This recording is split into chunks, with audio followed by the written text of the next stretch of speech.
Jean-Louis Bousquet. Donc moi je suis consultant en énergie renouvelable. Quand on parle de plan de relance aujourd'hui, on parle beaucoup de plan de relance vert. Et notamment l'Europe aussi a le fameux Green Deal qui est activé. Donc la vraie question c'est qu'est-ce que vous allez faire sur le plan de relance vert, et j'ai une question un peu technique mais que je veux aborder parce que elle fait référence à la une du Point avec Emmanuel Macron sur son escargot. Il y a, notamment dans l'énergie solaire qui est très présente dans le département, un guichet ouvert qui doit, je sais pas, c'est assez technique, je ne sais pas si vous le savez, jusqu'à 500 kilos, et qui permet de limiter les appels d'offres en fait. La France en parle depuis 2 ans. Et rien n'a toujours été fait. L'Allemagne l'a mis en place en 15 jours.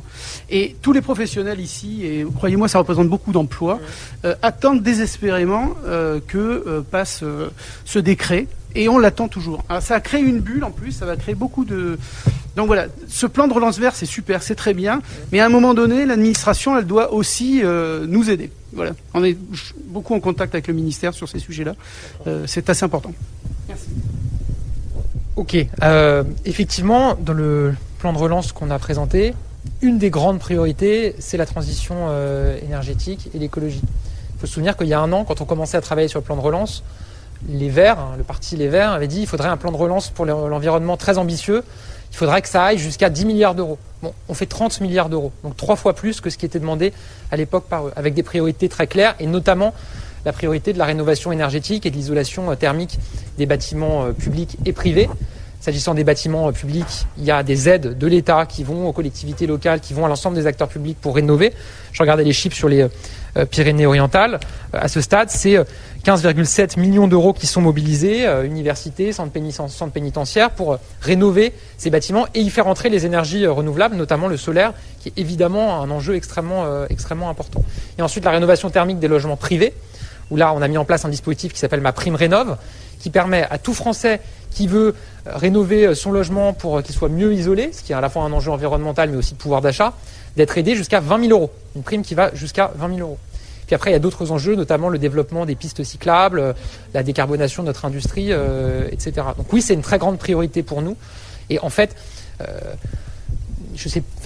dit souvent que toute crise est une opportunité, doit être une opportunité. Bon. Comme on a 100 milliards d'euros à dépenser pour le plan de relance, c'est une opportunité d'accélérer sur un certain nombre de transitions et de transformations, notamment sur l'environnement.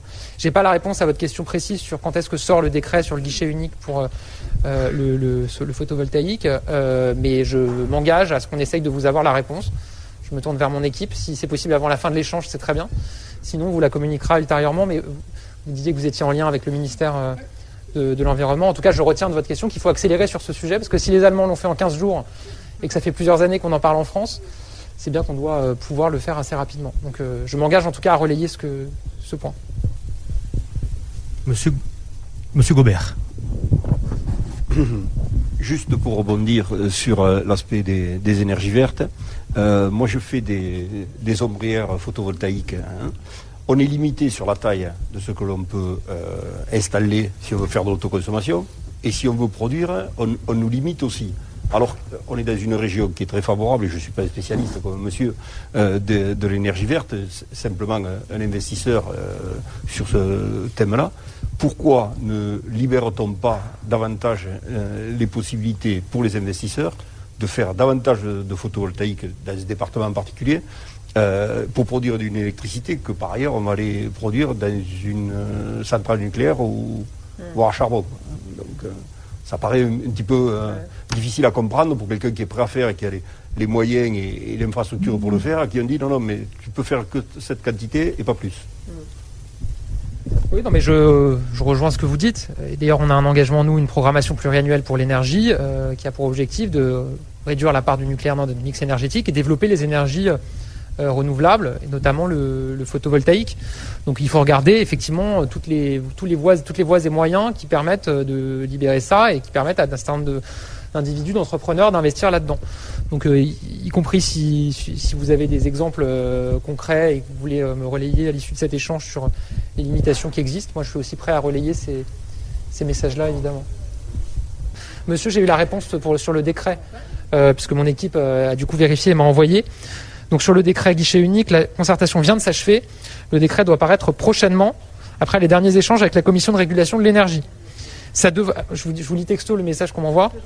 Ça devrait être d'ici la fin du mois, mais si tu veux être safe et ne pas être démenti, tu peux dire d'ici la rentrée. Donc Donc je vous dis d'ici la rentrée, voilà.